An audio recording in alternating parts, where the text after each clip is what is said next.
2024 has been a bit of a roller coaster so far when it comes to upcoming MMO releases.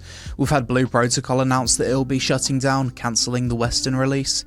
Pax Dei came to early access, and whilst it has potential, it's still extremely bare bones. Core Punk's going into early access on November 26th, although the last time I played it I wasn't really impressed. And we've recently had Throne and Liberty release globally, which has surpassed expectations despite its issues. So what's next? Well, if you hate Eastern MMOs, then not much, basically just Ashes of Creation's Alpha 2 phases. But if you are open to Eastern MMOs, then Archeage 2 is looking like it's going to be the MMO release of 2025, with a recent announcement trailer and Steam page stating 2025 as the release date. Oh, by the way, the game's no longer called Archeage 2, it's called Archeage Chronicles, but considering we've had Archeage Unchained, Arcworld, and God knows how many Archeage 1 Fresh Start servers, I think Archeage Chronicles is a stupid name and might confuse people into thinking it's just another Archeage 1 rebrand, so I'll be referring to this game as Archeage 2. In this video we'll discuss everything that's known about Archeage 2 so far, what to expect, and discuss the latest footage. But first, support the content by listening to today's sponsor. Age of Empires, the legendary strategy franchise, is finally coming to your mobile device with Age of Empires Mobile, and it's bringing the epic battles and empire building that you love right to your fingertips. This isn't just a watered down version either. Age of Empires Mobile is a fully immersive experience with stunning graphics, authentic historical civilizations, and massive battles with thousands of units on screen. Imagine laying siege to a 3D city from multiple angles, all on your phone.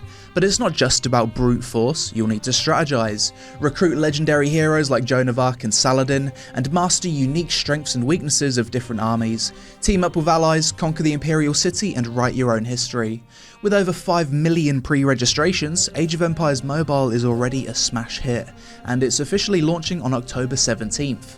Right now is the best time to jump in and claim some awesome rewards. Click the link in my description to download the game and use code AOEMGL for an exclusive value pack. Plus, check out the official website for special top-up offers, but hurry, they won't last long. Age of Empires Mobile is free to play with tons of launch events, gift codes, and lucky draws happening right now. So download today and experience the thrill of empire building on the go. So what is Archeage 2? Archeage 2 is an Unreal Engine 5 MMO. The game was initially announced back in September 2020. I can't find any exact info on when development started, but it's probably been in development for 6 or 7 years at this point. Like Archeage 1, it's being developed by XL Games, with development being led by Jake Song, the lead developer of Lineage 1 and 2, as well as Archeage 1. This game will be published by Cacao Games, releasing cross-platform on PC, Xbox and PS5. For PC, it will be on both Steam and Epic Games. Business model isn't confirmed, but it's looking like it will most likely be buy-to-play, and the release date is said to be late 2025, although there's a good chance it could be pushed to early 2026, depending on feedback from beta testers. As for gameplay, let's first watch the most recent trailer, then I'll break it down and provide additional info.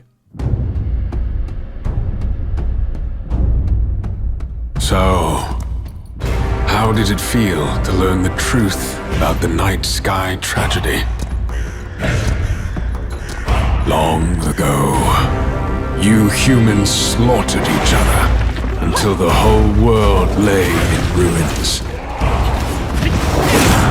And yet, you have been granted another chance in Auroria.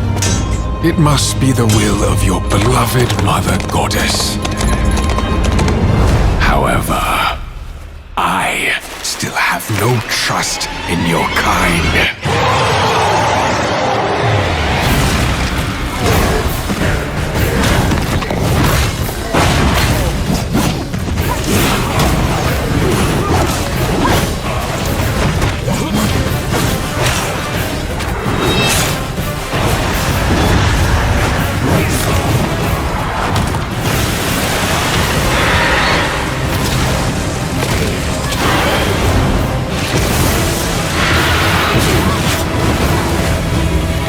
Prove yourself. If you survive this trial,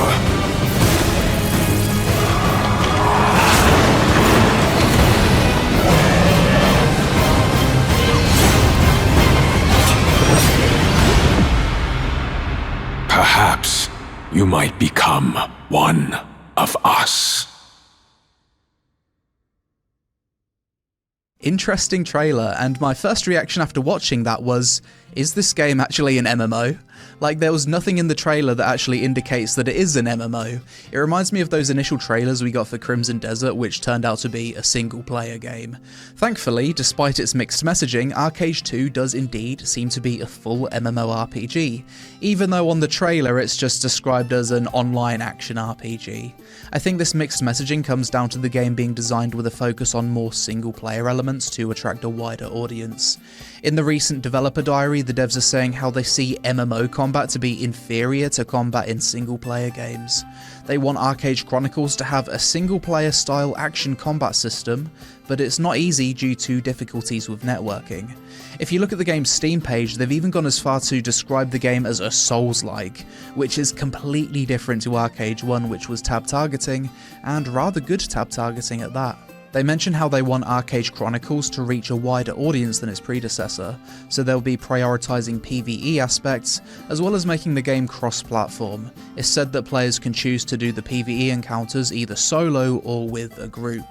As for actual MMO stuff, the dev diary mentions that the game will have a massive open world, there'll be 20-player raids, world bosses, and world events such as Crimson Rift from Archeage 1. The game will have PvP, but it doesn't seem like the PvP will be large scale. In a November 2023 conference call, it said that the large scale faction PvP is being abandoned, so they could put more emphasis on the story-based PvE content. In a recent blog post, it said that PvP will mostly come in the form of trade runs and organised PvP activities such as the Colosseum Arena. It's also said that they're redesigning the crime system from Archeage 1, so if you're a fan of Guild vs Guild and large-scale PvP content, this might actually not be a game for you. Another beloved feature from Archeage 1 was the game's open-world player housing, and this will be making a return in Archeage 2. However, my interpretation of this is that it might not be open-world, but instead instanced. The PlayStation blog reads as follows: in Archeage Chronicles, housing will be a cornerstone feature, enabling players to build and customize their own homes. Transitioning from the previous open-world model, Archeage Chronicles now features dedicated housing zones where players can showcase their creativity and achievements. Additionally, the game enables multiple players to come together to form vibrant town-like communities. Additionally, in the Steam blog it says, the housing system allows players to extensively customize their homes to their liking. You can also meet housemates to share and personalize your living space together. So in some ways, the housing system will likely be better in that it's got more in-depth customization and you can share housing with other people, but it's also probably going to be less cool and have zero prestige to it, with it probably being instanced. Not too sure how I feel about this one. On the dev diary video, it's mentioned that they believe in adventure stories where players become protagonists, so from a story perspective, this could be an MMO similar to WoW or Final Fantasy XIV, where your character is a hero and needs to save the world.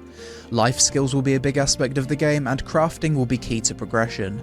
Life skills mentioned include farming, hunting, gathering, housing, crafting, and trading, and the story is set 50 years after the original Archeage, with you playing the role of a member of an established trading company. But that's pretty much everything that's known about Archeage Chronicles so far. Now I want to give you my thoughts on this game based on this information. First of all, the visuals look really good, as you'd expect from any game made in Unreal Engine 5. Visually, I have zero concerns with this game. However, there's one key thing that's missing from any recent info on Archeage 2. The naval content. When you think about Archeage 1, literally the first thing that comes to mind is the naval content and the giant sea monsters. The Kraken, the Leviathan. Even to this day, no other MMO has done something like that. If you was to ever try and convince a friend to play the game, it'd be the very first thing you'd mention.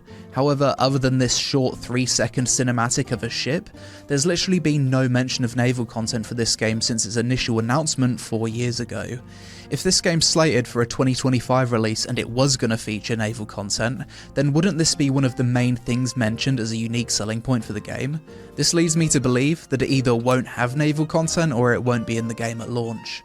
As for combat, it's hard to make a judgment without playing it, but the fact that they've labelled it as Souls-like combat leads me to believe the combat will be similar to New World, as they've mentioned you can jump, roll, dash, block and parry. With the game also being cross-platform on console, I think this makes sense, as this type of combat system translates very well to controller. Additionally, New World has shown us that Souls-like combat doesn't really work very well for large-scale PvP encounters due to networking issues like rubber banding, desync, awkward crowd control and so on. This type of combat really starts to fall apart in fights larger than 20 vs 20, which could explain why Exhale Games have decided to focus more on small-scale PvP and abandon the faction vs faction stuff.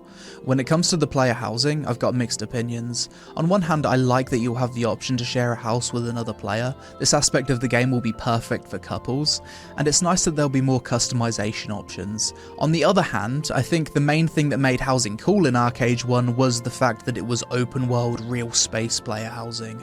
Having a house in a good location meant something. There was a level of prestige to it. Other players would walk past on their adventures and see you tending to your farm or crafting. It was super cool. If housing in Archeage 2 is just an instanced area that everyone has access to, then it's just less interesting. No one will ever visit your house and see you whilst you're out in the world. It'll just be another lonely instanced area that, yes, you'll be able to customize, but similar to New World's housing, no one will care about. I really hope I'm wrong and I've misinterpreted their messaging on this aspect of the game. Other than the naval stuff, another cool feature of Archeage 1 was the gliding mechanic. This is something else I can't find any mention of in any marketing material from the past 4 years, so I'm just going to assume it's not going to be in the game.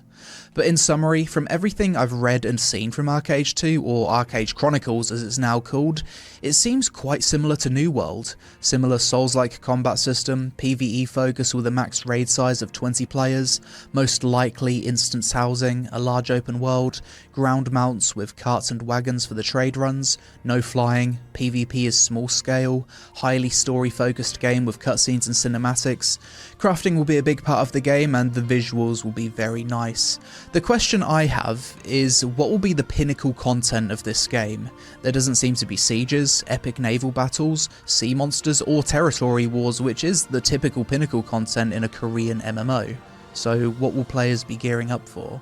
So far it seems Archeage Chronicles will be much more of a theme park MMO compared to Archeage 1, which was more of a sandbox. Perhaps the game will have regular raid tiers and a gear treadmill similar to WoW and Final Fantasy XIV. Maybe the 20-player raids and story is the pinnacle content, and it's designed to be a much more casual friendly MMO where you consume the content, quit, then come back for the next patch. Either way, it's interesting to see Korean MMOs pivoting their design philosophy to cater more to Western design.